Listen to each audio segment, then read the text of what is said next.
রেস্টুরেন্টের মতো বাড়িতে মিক্স ভেজ বানিয়ে খেতে হলে তাহলে আজকের এই রেসিপিটা রইল আপনার জন্য। মিক্স ভেজের জন্য ডায়মন্ড শেপে কাটা আলু, ছাড়ানো কড়াইশুঁটি, ফুলকপি, ব্রোকলি, বিনস, গাজর আর পনির সবকিছু ডায়মন্ড শেপে কেটে নেওয়া হয়েছে। এবার একটা ফ্রাই প্যান নিন, তাতে সাদা তেল গরম করে ওর মধ্যে স্কিনে দেওয়া মশলাগুলো দিয়ে একটু নেড়ে চেড়ে ওর মধ্যে আদা, রসুন, কাঁচা লঙ্কা, টমেটো আর কাজু দিয়ে হালকা কালার চেঞ্জ হওয়া পর্যন্ত ভেজে নিয়ে এরকম একটা পেস্ট বানিয়ে রেখে দিন। এবার কেটে রাখা সবজিগুলো 70% কুক করে রেখে দিন। একটা বাটিতে 3 চামচ দই নিয়ে তার মধ্যে ধনের গুঁড়ো, জিরের গুঁড়ো আর কিচেন কিং মশলা দিয়ে ভালো করে ফেটিয়ে রেখে দিন। প্রিপারেশন মোটামুটি রেডি। এবার আমাদের মেন গ্রেভির পালা।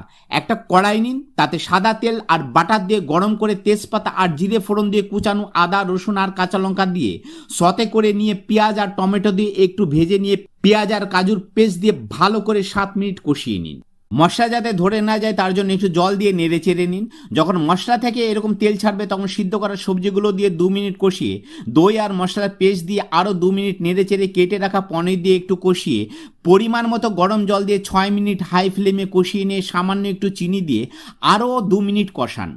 নামানোর আগে কসুরি মেথি, ধনেপাতা, গরম মশলা আর সঙ্গে আমুল ফ্রেশ ক্রিম দিয়ে নেড়ে চেড়ে নিয়ে গরম গরম সাদা ভাত, জিরে রাইস, রুটি বা নানের সঙ্গে একবার খেয়ে দেখুন।